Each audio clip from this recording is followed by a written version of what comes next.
Bismillahirrahmanirrahim. Assalamualaikum warahmatullahi wabarakatuh. Alhamdulillahirabbil alamin wassalatu wassalamu ala nabiyyina Muhammadin wa ala alihi wa ashabihi ajmain wa man tabi'ahum bi ihsanin illa yaumiddin. Alhamdulillahirabbil alamin.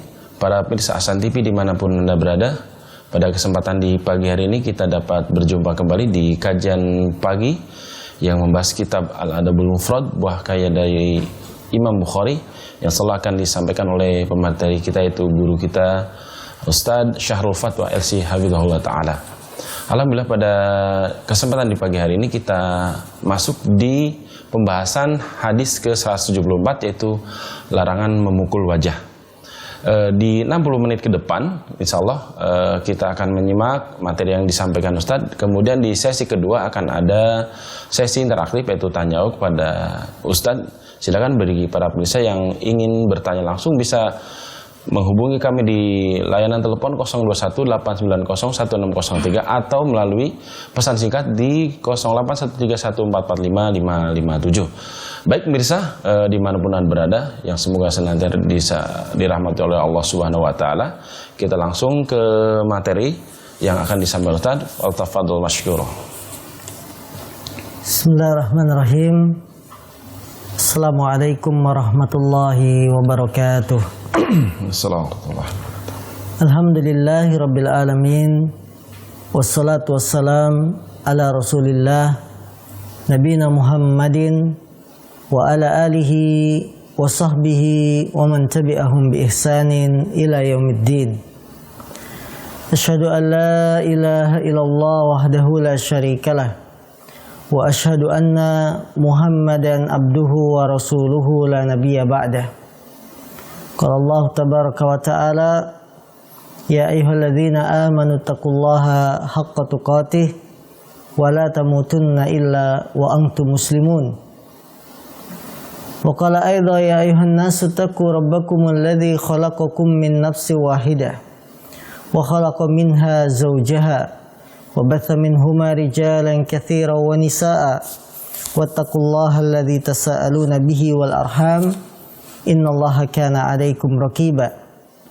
Fa inna asdaqal hadis kitabullah wa khairal hadi Muhammadin sallallahu alaihi wasallam wa syarrul umuri muhdatsatuha fa inna kulla muhdatsatin bid'ah wa kulla bid'atin dhalalah wa kulla dhalalatin finnar.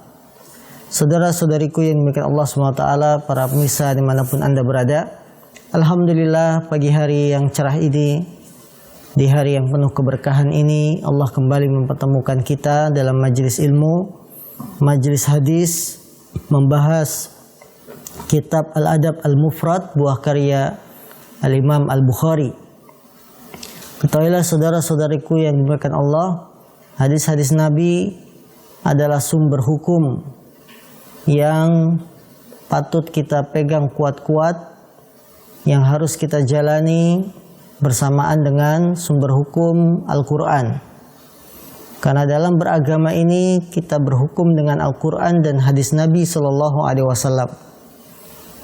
Tidak hanya kita berpegang dengan Al-Quran kemudian meninggalkan hadis-hadis Rasul SAW. Karena bagaimana kita bisa beribadah kalau hanya berpegang dengan Al-Quran? Al-Quran berisi perintah sholat, tapi tata cara sholat tidak diterangkan di dalam Al-Quran. Keterangannya ada dalam hadis-hadis Nabi SAW. Maka wajib kita mengamalkan Al-Quran dan Sunnah secara bersamaan.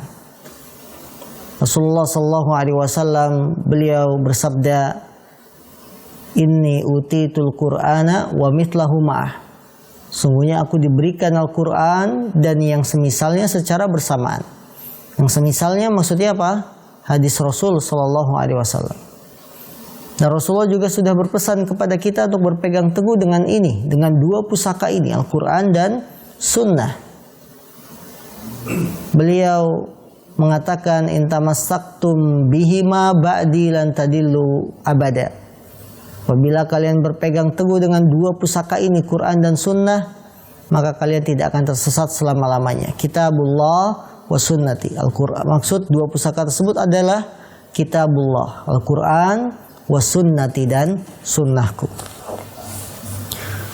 Saudara-saudariku yang dimuliakan Allah SWT, kita masuk hadis ke 174. Qala al-Imamul Bukhari rahimahullah. Imam Bukhari rahimahullah beliau berkata, babun liyajtanibil wajha fid darb. Imam Bukhari rahimahullah beliau berkata, bab hendaklah menjauhi wajah ketika memukul. Haddatsana Khalid bin Makhlad qala haddatsana Sulaiman bin Bilal qala haddatsani Muhammad bin Ajlan qala akhbarani abi wa Sa'idun an Abi Hurairah an Nabi sallallahu alaihi wasallam qala idza daraba ahadukum khadimahu falyajtani bil wajha. Dari sahabat Abu Hurairah, semoga Allah meridhoinya, dari Nabi sallallahu alaihi wasallam beliau berkata, apabila salah seorang di antara kalian memukul pelayannya, maka hendaklah menjauhi wajah. Hadis sahih dikeluarkan oleh Imam Ahmad dan lain-lain. Hadis ini datang dari sahabat Abu Hurairah. Beliau menukil berita dari Rasul SAW, apabila salah seorang di antara kalian memukul pelayannya, maka hendaklah menjauhi wajah. Dalam bab ini Imam Bukhari mengatakan hendaklah menjauhi wajah ketika memukul. Maka bab yang dibuat oleh Imam Bukhari liyajtani bil wajha, lamnya di sini lamul amr. Dan asalnya fi'il amr itu menunjukkan perintah. Hendaklah wajib menjauhi wajah ketika memukul. Maka Imam Bukhari seolah-olah ingin memberikan isyarat bahwa memukul wajah itu hukumnya adalah haram. Sama saja dalam proses penegakan hukum atau sebagai bentuk adab. Maksudnya adab adalah membuat efek jera, ya, maka hal itu tidak boleh, haram.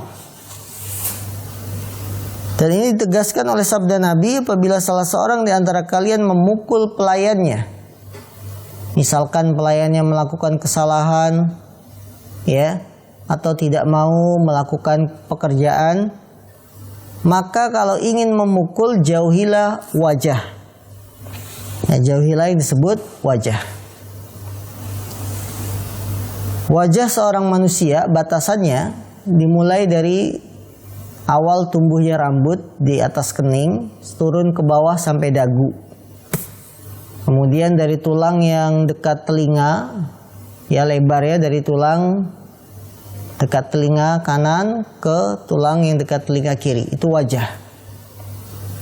Maka tidak boleh kita memukul wajah dalam syariat Islam. Larangan memukul wajah, alasannya jelas. Karena wajah itu adalah pusat kecantikan. Pusat yang di sana terdapat organ-organ yang sangat berharga. Di wajah ada mata yang fungsinya sangat vital untuk melihat, untuk membaca, untuk belajar. Ya. Di wajah pun ada indera penciuman, yaitu hidung. Di wajah juga ada indera perasa, mulut, lidah. Dan pusat kecantikan ini kalau dilukai akan membuat jelek. Maka Islam dengan hikmahnya yang besar melarang memukul wajah. Wajah apabila rusak, dia tidak bisa diganti. Ya, harus dengan operasi plastik dan sebagainya. Maka sungguh indahnya agama kita melarang memukul wajah. Karena itu dalam Islam tidak ada olahraga yang disebut tinju. Karena tinju pasti akan memukul wajah. Bahkan mengalahkan lawan yang paling cepat dengan wajahnya, rahangnya dipukul. Ya, akan membuat orang jatuh. Nah, ini dilarang olahraga semacam ini. Karena memang Islam sudah melarang memukul wajah, termasuk pelayan. Pelayan kita walaupun dia kesalahan dan lain-lain tidak boleh dipukul wajahnya. Karena dia manusia yang harus tetap dimuliakan, ya. Kemudian hadis yang kedua, hadis 175. Qala al-Imam al-Bukhari rahimahullah, Imam Bukhari rahimahullah beliau berkata, haddatsana Khalidun qala haddatsana Sufyan an Abi Zubair an Jabir qala amran Nabi sallallahu alaihi wasallam bidabatin qad usima yudakhinu mankhirahu. Qala Nabi sallallahu alaihi wasallam la'anallahu man fa'ala hadza la yasimanna ahadun al-wajha wa la yadribannah. Nabi sallallahu alaihi wasallam dari Jabir bin Abdullah dia berkata, Nabi sallallahu alaihi wasallam melewati seekor binatang yang telah diwusim. Wusim itu diberi tanda. Ya. Yang diberi tanda, maka Nabi mengatakan semoga Allah melaknat orang yang melakukan ini. Janganlah salah seorang di antara kalian memberi tanda pada wajahnya. Wala yadribannah, jangan pula memukulnya. Hadis yang mulia ini memberikan pelajaran kepada kita. Yang pertama, membuat tato atau tanda di wajah termasuk dosa besar. Walaupun tujuannya pengobatan, walaupun tujuannya untuk membedakan dengan hewan yang lain, itu tidak boleh. Ya, misalnya dalam pelaksanaan ibadah kurban, panitia dapat titipan binatang kurban banyak. Untuk membedakan ini titipan si A, titipan si B, kemudian panitia berinisiatif memberi tanda tapi pada wajah. Ini dilarang, ini tidak boleh, ya. Karena wajah itu pusat kecantikan. Rasulullah mengatakan, la yasimanna ahadun al-wajha. Janganlah seorang mentato wajahnya, yang memberi tanda, walaupun itu kepada binatang. Perkataan Nabi, la'anallahu man fa'ala hadza, semoga Allah melaknat orang yang melakukan ini menunjukkan memberikan tanda tato di wajah termasuk dosa besar, karena ada laknat. Ya, ada kata-kata laknat. Dan sudah kita ketahui perbedaan antara dosa besar dengan dosa kecil. Dosa besar itu adalah dosa yang diancam dengan laknat atau ada hukumannya di dunia atau di akhirat. Itu dosa besar. Jadi setiap dosa yang terdapat ancaman laknat itu adalah dosa besar. Semoga Allah melaknat orang yang melakukan ini. Ini menunjukkan haramnya membuat tato atau tanda di wajah hewan, apalagi manusia. Kadang-kadang kita lihat sebagian saudara-saudara kita, semoga Allah memberikan hidayah kepada mereka, wajahnya itu penuh dengan tato. Ya, tatonya macam-macam. Ada yang tato pakai batik gitu ya. Tato batik. Ada yang tato yang sampai setengahnya. Ya. Nah, ini tidak boleh. Binatang saja tidak boleh kita berikan tato di wajahnya, apalagi manusia. Ini haram secara mutlak. Karena kemuliaan wajah bagi seorang manusia. Dan tidak ada manfaatnya memberi tato di wajah. Itu manfaatnya apa? Mungkin ada yang menjawab, kalau pemuda-pemuda milenial sekarang jawabannya apa? Keren. Apalagi selain keren? Ya, gaul, ya. Kekinian. Saya kan anak milenial 2020. Biar kelihatan gaul, pakai tato tapi di wajah. Ini tidak ada manfaatnya. Membuat wajah semakin jelek, ya. Kemudian apalagi tidak ada faedah dan manfaatnya. Maka jika binatang saja dilarang, apalagi manusia.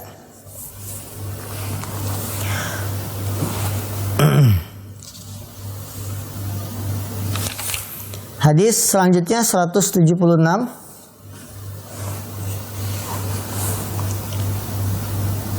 Hadatsana Adam qala hadatsana Syu'bah qala hadatsana Husain qala sami'tu Hilal bin Yasaf yaqulu kunna nabiul bazza fi dari Suwaid bin al-Muqarrin fa kharajat jariyatun faqalat li rajulin syai'an falatama hadzalika rajul faqala lahu Suwaid alatamta wajhaha laqad ra'aitu nisabi asaba'atin wa malana illa khadimun falatamaha ba'duna fa amarahu an-nabi sallallahu alaihi wasallam an yu'tiqaha. Hadis 176, babun man latoma abdahu falyu'tikhu min ghairi ijab. Bab barang siapa yang menampar budaknya, maka hendaklah dia memerdekakannya, tapi hukumnya tidak wajib. Hilal bin Yasaf berkata, kami menjual pakaian di depan rumah Suwaid bin Muqarrin. Kemudian ada seorang budak perempuan keluar dan berkata kepada seseorang, pada laki-laki, sesuatu. Maka si laki-laki ini memukul budak perempuan tersebut, ditampar. Ya. Kemudian Suwaid bertanya, kamu tadi menampar dia, menampar wajahnya? Sungguh kami 7 bersaudara dan kami tidak memiliki pelayan. Maka sebagian di antara kami memukulnya. Maka Nabi memerintahkan agar memerdekakannya. Ini adalah hukuman bagi yang menampar budak wajahnya. Maka kafaratnya adalah dengan membebaskan, memerdekakannya. Tapi hukumnya apa? Tidak wajib.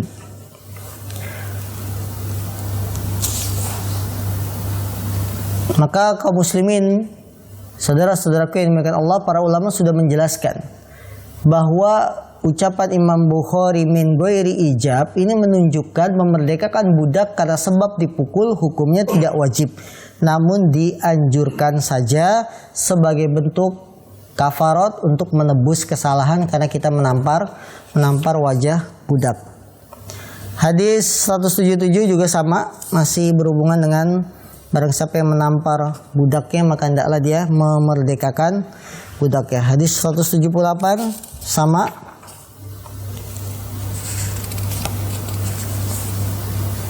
(179) juga sama. Maka kita masuk hadis ke 181.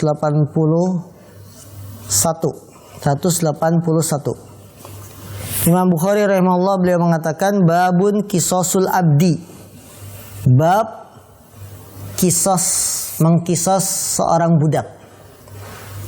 Hadatsana Muhammad bin Yusuf wa Qabisah qala hadatsana Sufyanu an Habib bin Abi Thabit an Maimun bin Abi Shabib an Ammar bin Yasir qala la yadribu ahadun abdan lahu wa huwa zalimun lahu illa ukida minhu yaumal qiyamah. Dari Ammar bin Yasir dia berkata, tidaklah seorang memukul seorang budak, ya, budak miliknya, dan dia melakukannya dengan kezoliman, kecuali nanti akan dibalas, dikisos pada hari kiamat. Saudara-saudaraku yang dimuliakan Allah Subhanahu wa taala, kisos akan ditegakkan pada hari kiamat, termasuk binatang. Ya, misalkan ada binatang yang memecahkan tanduk temannya sesama binatang, maka akan ditegakkan. Kalau binatang saja akan ditegakkan kisos pada hari kiamat, apalagi manusia, termasuk seorang budak. Jika kita berbuat zolim kepada seorang budak dengan memukulnya, maka akan ditegakkan kisos selama tidak ada taubat, tidak ada permintaan maaf, ya, tidak ada ya permohonan ampun kepada budaknya, maka akan ditegakkan kisos pada hari kiamat. Pelajaran yang bisa kita petik dari hadis ini, yang pertama, anjuran berbuat baik kepada seorang budak, lembut kepada mereka, dan larangan memukul mereka dengan kezoliman tanpa hak. Saudara-saudaraku yang dimuliakan Allah, budak, pelayan, mereka adalah manusia yang perlu dimuliakan, bukan dianggap sebagai hewan. Maka kita diperintahkan tetap berlaku baik, lembut kepada mereka, tidak memukul mereka dengan kezoliman. Kezoliman maksudnya apa? Tanpa sebab. Tidak angin, tidak ada hujan, tiba-tiba budaknya dipukul, tiba-tiba budaknya disakiti. Ini kezoliman. Saudara-saudaraku, takutlah dari yang namanya kezoliman, karena kezoliman itu akan membawa kegelapan pada hari kiamat. Nabi kita yang mulia sallallahu alaihi wasallam, beliau bersabda, ittaqul zulma fa inna zulma zulumatun yaumal qiyamah. Takutlah kalian terhadap kezoliman, sesungguhnya kezoliman itu adalah kegelapan pada hari kiamat. Ya.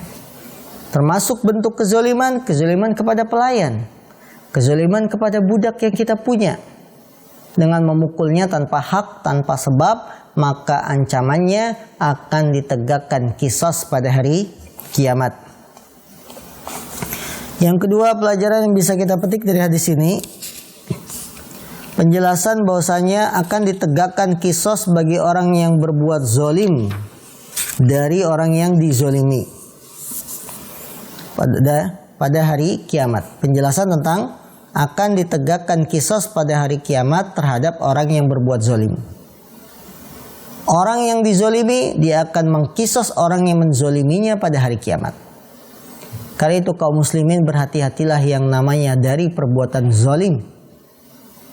Dan Allah Subhanahu wa taala punya sifat tidak menzolimi dan mengharamkan perbuatan zalim kepada para hamba. Rasulullah bersabda, "Inni haramtu zulma," dalam hadis qudsi ya. Allah yang berfirman, "Inni haramtu zulma ala nafsi faja'altuhu muharraman bainakum." Sungguhnya aku mengharamkan perbuatan zalim atas diriku, maka aku jadikan perbuatan zalim ini haram di antara kalian. Ya, faja'altuhu muharraman bainakum, maka aku jadikan perbuatan zalim haram dilakukan pada kalian. Zalimnya manusia terbagi 3. Yang pertama, zalim kepada Allah. Yaitu dengan apa? Dengan berbuat syirik. Karena kesyirikan disebutkan dalam Al-Quran, "Inna syirka la zulmun azim." Sungguhnya kesyirikan adalah kezaliman yang paling besar. Ya, ini kezaliman yang paling besar, yaitu berbuat syirik kepada Allah. Jenis kedua dari kezaliman seorang hamba terhadap dirinya sendiri. Kok bisa?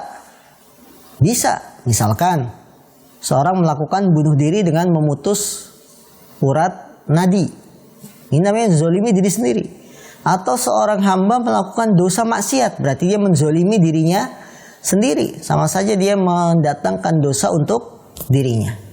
Jenis ketiga, zolim kepada orang lain. Contoh, kepada istri dengan tidak memberi nafkah, atau yang punya istrinya lebih dari satu, tidak berlaku adil. Ini zolim. Nanti pada hari kiamat dia datang dalam keadaan jalannya miring. Ya.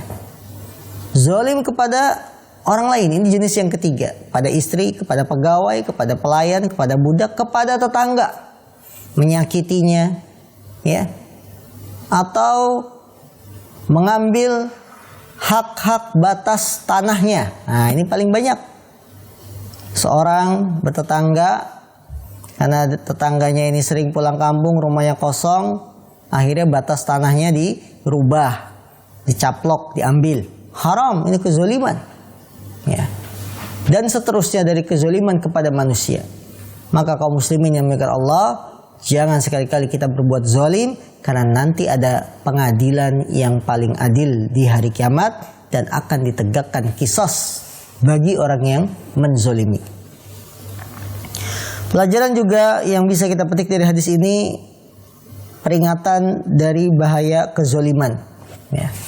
Dia akan mendatangkan kegelapan pada hari kiamat, dia akan mendatangkan qisas pada hari kiamat, dan kezoliman itu akan membawa orang yang dizolimi doanya dikabulkan oleh Allah. Tidak ada pembatas antara Allah dengan orang yang dizolimi. Doanya langsung makbul, diterima oleh Allah SWT. Rasulullah bersabda, "Wattaqu zulma, wattaqu da'watal madlum," kata Rasul. Takutlah kalian dari doanya orang yang dizolimi. Fa innahu laisa bainaha wa bainallahi hijab. Sungguhnya tidak ada penghalang hijab antara dirinya dengan Allah SWT. Jadi kalau orang yang dizolimi langsung berdoa, maka Allah akan kabulkan. Maka takutlah dari yang namanya perbuatan zalim. Sungguh di masa kita sekarang, di zaman kita sekarang, banyak sekali perbuatan zalim. Zalimnya suami sama istri tidak diberi nafkah. Zalimnya suami sama istri tidak dipergauli istrinya dengan pergaulan yang baik. Tidak ditegur, tidak disapa. Ya. Sibuk dengan HP-nya sendiri, zalim. Anak-anak tidak dididik, sibuk dengan apa? Permainannya. Lupa dengan anak istri, sibuk dengan hobinya. Ya, hobinya apa? Jalan, istrinya ditinggal. Sudah Senin sampai Jumat kerja ditinggal, Sabtu Ahad ditinggal lagi. Ngapain? Hobi. Hobinya apa? Mancing. Hobinya apa? Goes, ya. Nah ini, anaknya punya hak untuk bertemu dengan ayahnya. Istri punya hak untuk ditemani 2 hari, apakah sekedar ke pasar, apakah sekedar menemani istri belanja di supermarket, atau sekedar jalan-jalan ringan, ya cari nasi uduk. Ya ini hak istri. Maka tidak boleh seorang suami berbuat zalim. Takutlah dari perbuatan zalim. Kemudian hadis ini juga memberikan pelajaran pada kita, pengingat akan adanya hari kiamat. Bahwa hari kiamat itu ada, hak. Hari pembalasan itu benar, akan adanya. Bukan sebuah hayalan, bukan sebuah dongeng bahwa hari kiamat itu betul-betul akan terjadi. Karena itu kaum muslimin, termasuk iman seorang yang beriman adalah iman yang kelima, beriman kepada hari kiamat. Beriman kepada hari akhir. Yang semua kita akan mendapati hal itu. Ya, cepat atau lambat. Bahwa kita harus yakin bahwa hari kiamat itu pasti akan tegak, pasti akan ada. Semua yang kita lakukan akan diminta pertanggungjawaban di hadapan Allah SWT. Apa yang kita lakukan di dunia ini, maka Allah pun akan meminta pertanggungjawabannya nanti pada hari kiamat. Kemudian pelajaran juga yang bisa kita petik dari hadis ini, pengingat tentang siksa Allah bagi orang-orang yang berbuat zalim. Karena orang yang berbuat zalim ini, kata Ammar bin Yasir, tidaklah seorang memukul hambanya dalam keadaan berbuat zalim kepada dia, kecuali akan ditegakkan nanti pada hari kiamat kisos. Ya. Bahwa iqab balasan bagi orang yang berbuat zalim diantaranya adalah dengan kisos. Ya, inilah orang yang bangkrut. Orang yang bangkrut itu yang berbuat zalim pada semasa di dunia. Dia mencela si A, mencaci si A, ya. Kemudian pada hari kiamat didatangkan orang yang dicela, dicaci ini. Kemudian orang yang mencela, mencaci maki ini diambil kebaikannya, diberikan kepada orang yang dicaci maki. Kalau hal itu belum cukup menutupi kesalahannya, maka kejelekan orang yang dicaci maki, yang dizolimi, akan dilemparkan pada orang yang mencaci makinya. Ya, ini. Maka ini orang yang bangkrut. Sebelum kita jadi orang yang bangkrut pada hari kiamat, karena kita di dunia mencela teman, atau bahkan yang lebih berani mencela ulama. Ya, dia berani mencela ulama. Tidakkah kita takut nanti pada hari kiamat kita jadi orang bangkrut? Ulama yang kebaikannya sudah banyak, ditambah lagi dengan kebaikan yang kita punya diambil, diberikan kepada para ulama yang kita cela. Ya. Kemudian kalau itu belum cukup, kejelekan yang orang dicela ini akan diambil, diberikan pada kita. Na'udzubillah min dzalik, sehingga tubuh kita, badan kita isinya cuma kejelekan, tidak ada kebaikan. Kebaikan kita habis. Ini orang yang bangkrut. Maka sebelum kebangkrutan itu datang, sebelum kita benar-benar nyata dibalas oleh Allah pada hari kiamat, taubatlah kepada Allah SWT, mintalah ampun atas segala kesalahan, karena sungguhnya Allah Maha Penerima taubat. Ya, sampai di sini sudah beberapa hadis yang sangat banyak. Ya, insyaallah kita sambung dan kita beri kesempatan terlebih dahulu kepada pemirsa yang ingin bertanya. Nah, baik, pemirsa Hasan TV dimanapun Anda berada, alhamdulillah kita sudah sama-sama menyimak materi yang disampaikan oleh Ustadz. Kami mengajak Anda untuk berinteraktif dengan Ustadz. Silakan yang ingin bertanya langsung kepada Ustadz bisa menghubungi nomor telepon 021-890-1603 ataupun bisa mengirimkan pesan singkat WhatsApp di 0813-1445-5557. Tapi sebelum kita masuk di sesi interaktif atau tanya jawab, kita saksikan dulu jeda terlebih dahulu. Ya, baik pemirsa Hasan TV yang semoga senantiasa dirahmati oleh Allah Subhanahu wa taala. Alhamdulillah kita masuk di sesi kedua, sesi interaktif tanya jawab. Silakan bagi para pemirsa yang ingin bertanya langsung kepada Ustadz bisa menghubungi di nomor telepon 021-890-1603 atau bisa mengirimkan pesan singkat atau WhatsApp di 0813-1445-5557. Baik, Ustadz, sudah ada beberapa pertanyaan masuk. Sebelum kita sambil menunggu hubungan telepon. Kita bacakan terlebih dahulu di pertanyaan pertama. Assalamualaikum Ustadz, saya mau bertanya dari Fathi di Cikarang. Seorang kakak lama belum punya anak, kemudian ibu punya anak, adiknya si kakak berarti. Kemudian si kakak mengasuh adiknya, menganggap adiknya itu sebagai anak. Adanya kepercayaan pancingan biar cepat punya anak. Apakah anak angkat ini dibenarkan secara syariat? Jazakallahu khair. Baik. Berarti kalau yang saya pahami dari pertanyaan ini adalah mengasuh adiknya. Keponakan ya? Mengasuh adiknya. Anaknya. Mengasuh adik. Mengasuh adik. Ya. Jadi bukan kakak punya anak, anaknya diasuh sama adiknya. Enggak. Ibunya. Coba diulang pertanyaannya. Seorang kakak lama belum punya anak. Ya. Kemudian ibu punya anak.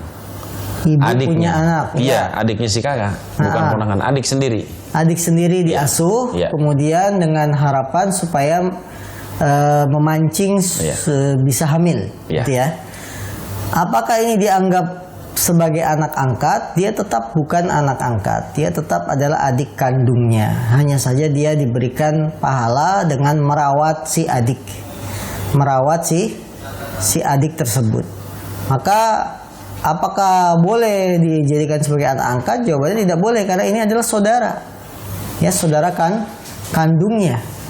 Tidak boleh dijadikan sebagai anak angkat yang diakui sebagai nasabnya dan seterusnya. Maka berhati-hatilah, luruskan niat kita agar tidak terjatuh dalam dalam larangan syariat. Nah. Ya. Jazakallahu khairan atas penjelasannya. Kita lanjutkan ke pertanyaan berikutnya. Bismillah. Assalamualaikum Ustadz, dari Alpian di Cibubur.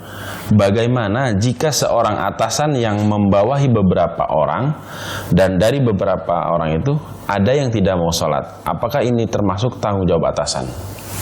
Baik, apabila kita punya pegawai, punya karyawan, ya, dan karyawan kita tidak hanya satu orang, kemudian ada karyawan tidak mau sholat, apakah ini menjadi tanggung jawab si atasan? Atasan hanya punya kewajiban menyampaikan. Ya, atasan punya kewajiban menyampaikan, memberikan waktu sholat, menyuruh. Setelah menyampaikan, ternyata karyawannya tidak sholat, maka bukan lagi tanggung jawab si atasan. Sebagaimana kita kepada anak kita, kita kepada saudara kita, ya, kita hanya bisa menyampaikan, menyuruh, memerintahkan. Setelah itu hidayah adalah di tangan Allah Subhanahu Wa Taala, bukan menjadi dosa kita. Ya, misalkan kita punya anak, kita suruh anak diajarkan usia 7 tahun sholat sebagaimana perintah Nabi. Kemudian usia 10 tahun tidak mau sholat, boleh dipukul. Sudah dipukul pukulan yang tidak melukai, tapi dia tetap tidak mau sholat. Bandel, ya, membangkang sama orang tuanya, bahkan kabur dari rumah dan dia tidak sholat. Apakah ini akan menjadi dosa orang tuanya? Tidak, selama orang tuanya sudah mengajari, selama orang tuanya sudah memerintahkan berusaha. Adapun hidayah itu adalah urusan dari Allah SWT. Begitupun seorang pemimpin. Pemimpin sudah membuat aturan, ya, setiap waktu sholat, pekerjaan tinggalkan, sholat, ya, silakan sholat. Sudah disampaikan, ternyata ada pegawai yang tidak sholat, maka bukan lagi menjadi kewajiban seorang pemimpin untuk memaksa dia harus sholat, karena hidayah itu Allah SWT yang bisa memberikan. Kita hanya punya usaha mengarahkan, yang disebut hidayatul bayan, hidayah memberi penjelasan, itu dari kita. Tapi hidayah taufik, dia mau menerima penjelasan ini, itu adalah Allah SWT. Nah, Masya Allah, barakallahu fiik Ustaz. Jazakallahu khair atas penjelasan dan nasihatnya. Kita lanjut ke pertanyaan berikutnya. Assalamualaikum Ustaz, suami ana sholatnya di rumah. Karena di kampung ana imam masjidnya selalu buru-buru dalam mengerjakan sholat, sehingga suami ana kurang yakin akan diterimanya sholatnya oleh Allah. Suami ana tidak berani menasihati imam tersebut karena merasa dirinya lebih rendah ilmunya darinya. Mohon solusinya Ustaz dari Ibu Zainab di Madura. Fadal. Baik, Ibu Zainab di Madura, beliau bertanya bahwa suaminya itu selalu sholat di rumah karena imam masjid itu sholatnya selalu cepat, terburu-buru. Ini perlu ditafsir, terburu-buru itu sampai batas mana patokannya? Apakah sampai baca doa ruku saja tidak dapat? Doa ruku subhana rabbiyal azim, baru subhana sudah itidal. Baru sujud subhana rabbiyal sudah bangun. Ini perlu ditafsir sejauh mana cepatnya imam yang ada di masjid dekat rumah Anda. Kalau memang imam itu sangat cepat sampai baca Al-Fatihah tidak dapat, baca subhana rabbiyal azim tidak dapat, maka kita cari masjid yang lain. Tidak memilih sholat di rumah dulu. Cari masjid yang memang kita merasa aman, merasa tentram, nyaman untuk sholat di sana. Masjid lain yang memang mengerjakan sholatnya tidak terburu-buru, tidak tergesa-gesa, sehingga kita bisa dapat baca surat Al-Fatihah, bisa dapat baca doa ruku, doa sujud. Cari usaha masjid lain dulu. Kalau di daerah itu sudah tidak ada, maka barulah sholat di rumah, ya. Karena tidak boleh kita sholat di belakang orang yang sholatnya cepat. Sholat cepat, bagaikan patas misalnya, bisa membatalkan sholat kita. Rasulullah SAW suatu kali mendapati seorang yang sholatnya sangat cepat. Musi'us sholah disebut dalam hadis, musi'us sholah, orang yang jelek sholatnya. Kemudian kata Rasulullah ketika dia salam, sholli, fa innaka lam tusalli. Ditegur oleh Rasulullah SAW. Sholatlah kamu, sesungguhnya kamu itu belum sholat. Saya sudah sholat. Enggak, kamu belum sholat. Sholat lagi dia. Begitu kedua kalinya dia sholat, sama caranya, cepat sekali. Maka begitu salam kata Nabi, sholli fa innaka lam tusalli. Sholat lagi kamu itu belum sholat. Ini menunjukkan orang yang sholatnya sangat cepat batal, tidak sah. Ya, karena salah satu rukun sholat adalah tumakninah, yaitu tentram, tenang, tidak terburu-buru. Nasihat kami, carilah masjid lain yang sholatnya baik, sholatnya bagus. Kalau tidak ada, barulah kita memilih sholat di rumah. Nah, Masya Allah, jazakallahu Ustaz atas penjelasannya. Kita lanjutkan ke pertanyaan berikutnya yang sudah masuk. Bismillah. Afwan Ustaz, izin bertanya. Kalau kita punya dosa-dosa karena suka sengaja ataupun tidak sengaja bicarakan kejelekan orang lain, lalu bagaimana caranya bertaubatnya? Apakah cukup istighfar kepada Allah atau harus meminta maaf kepada orangnya? Syukron dari Kusnenda di Cibitung, Ustaz. baik Bapak Kusnenda, kalau kita punya salah sama orang, bicarakan kejelekan orang, ya, cara untuk menghapus kesalahan ini yang jelas adalah dengan taubat kepada Allah SWT. Taubat kepada Allah, ya, banyak istighfar, kemudian bertekad kuat tidak mengulangi lagi di masa yang akan datang. Bagaimana kalau kita kesalahan ini perlu minta maaf atau tidak? Ya, perlu minta maaf atau tidak? Perlu minta maaf atau tidak? Kalau kesalahan itu berhubungan dengan hak-hak manusia, maka kita harus meminta kehalalan kepada orang yang kita sakiti, yang kita bicarakan kejelekannya, yang kita bicarakan aibnya. Ini jika memang mungkin dan jika memang mengandung kemaslahatan.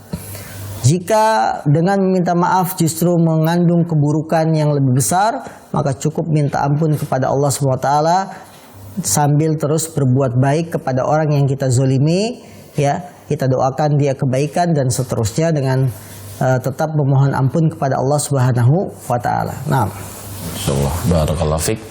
Ustaz, ada pertanyaan lagi Ustaz dari pemirsa di Temanggung, Ustaz. Dari hamba Allah di Temanggung. Di dalam Islam, suami istri mempunyai anak satu, kemudian istrinya meninggal dunia. Apakah hak asuh anak jatuh kepada siapa, Ustaz? Bolehkah diasuh mertuanya? Jazakumullah khairan. Jika sepasang suami istri punya anak satu, kemudian ibunya atau istrinya ini meninggal dunia, hak asuh anak ini kepada siapa? Yang paling berhak mengasuh adalah bibinya, ya. Karena bibi itu seperti ibu kandung. Maka kalau misalkan si istri yang meninggal ini punya adik kandung, punya kakak kandung perempuan, dia yang paling berhak, istilahnya bibinya yang mengasuh keponakan. Ya, dia paling berhak. Karena bibi bimanzilatil seperti kedudukannya seorang ibu. Ketika ibunya tidak ada, maka bibi inilah yang mengasuh keponakan. Ya. Bagaimana kalau yang mengasuh mertua? Ya, mertua dari suami, ya, dia yang ngasuh. Pada asalnya yang mengasuh itu adalah yang paling bisa mengasihi, yang paling bisa menggantikan posisi ibu. Itu yang perlu diingat. Itu, ya, siapapun dia, kalau dia tidak bisa mengasihi, misalkan bibinya dia paling berhak, tapi bibinya ini jahat, buruk, ya, tidak memberikan kasih sayang, tidak bisa menggantikan posisi ibunya, maka dia pun tidak diberikan. Dan dalam hal ini juga sudah diatur dalam hukum positif, siapa hak pengasuhan anak. Cuma dalam pengasuhan Islam, ketika seorang istri meninggal, maka yang paling berhak adalah bibinya. Nah, kalau suami bagaimana? Ya, bapaknya ini boleh dia mengasuh selama belum menikah lagi. Kalau sudah menikah, dia akan sibuk dengan istri barunya. Ya, tentunya bibi akan lebih sayang daripada ibu sambung yang baru dinikahi oleh bapak kandungnya. Nah, Allahu a'lam. Baik Ustaz. Pertanyaan berikutnya dari hamba Allah di Cikarang. Assalamualaikum Ustaz, izin bertanya, bagaimana jika orang saat sebelum hijrah membuat tato pada tubuhnya? Apakah sekarang harus dihapus atau tidak? Mohon nasihatnya, jazakallahu khair. Tidak kita ragukan bahwa tato itu adalah perbuatan yang haram, dilarang oleh syariat Islam, karena Rasulullah bersabda, la'anallahul wasimat wal mustausimat. Allah melaknat wanita-wanita yang mentato tubuhnya, juga wanita-wanita yang minta ditato. Jadi yang mentato dan yang minta ditato terlaknat. Ini menunjukkan bahwa tato itu hukumnya haram, termasuk dosa besar. Bagaimana kalau tato itu dulu dilakukan sebelum dapat hidayah, sekarang sudah taubat? Jawabannya, kalau sekarang kita sudah taubat dan kita masih punya tato, maka jika mungkin bisa dihilangkan, hilangkan. Tapi kalau menghilangkan tato itu mengakibatkan keburukan yang lebih besar, maka jangan dihilangkan, biarkan saja. Apa keburukannya lebih besar dengan menghilangkan tato? Misalnya dengan menghilangkan tato membuat rusak urat-urat saraf. Ya, tangannya, tatonya di tangan, ketika dihilangkan tangan jadi lumpuh, tidak berfungsi. Ini berarti menimbulkan efek lebih buruk, maka jangan. Jadi untuk menghilangkan tato, ya harus dihilangkan, tapi dengan syarat aman. Aman itu maksudnya apa? Tidak ada keburukan. Ya, misalkan ditemukan teknologi sekarang lebih canggih. Karena tato yang dipasang itu tato yang pakai jarum begitu ya, susah. Ada teknologi lebih canggih, tato bisa hilang tanpa ada cacat, maka lakukan. Tapi kalau kita hilangkan malah menimbulkan cacat, rusaknya anggota badan atau bahkan lumpuh, ini dilarang. Karena kita dilarang ya menghilangkan suatu keburukan kemudian malah beralih pada keburukan yang lebih besar. Ini jangan. Cukup bertobat kepada Allah Subhanahu wa taala. Kalau memang menghilangkan tato itu akan membuat lebih buruk, cukup bertaubat dan jangan diulangi lagi di masa yang akan datang. Masa dulu, zaman dulu yang ditato tangan kiri. Begitu taubat, terulang lagi, tatonya tangan kanan. Tidak boleh. Harus ada niat untuk berhenti dari tato selama-lamanya. Nah. Masya Allah. Barakallahu fiik Ustaz, jazakallahu khair atas nasihat dan penjelasannya. Masih kita tunggu pertanyaan-pertanyaan dari pemirsa Hasan TV, masih ada beberapa menit. Silakan kami undang Anda kembali untuk menghubungi kami di 021-890-1603 untuk layanan telepon langsung kepada Ustadz, atau bisa di 0813-1445-5557 untuk layanan pesan singkat atau WhatsApp. Baik Ustadz, mungkin kita sudah masuk di penghujung acara. Pemirsa Hasan TV dimanapun Anda berada, yang semoga senantiasa dirahmati oleh Allah Subhanahu Wa Taala.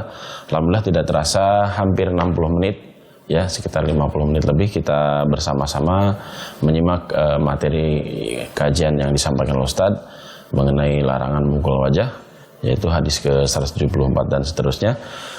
Kemudian kita bersama-sama juga menyimak tanya jawab atau interaktif dari para pemirsa Hasan TV yang sudah masuk. Alhamdulillah sudah dijawab oleh Ustadz. Mohon maaf jika dalam menyampaikan kajian ini banyak kekurangan.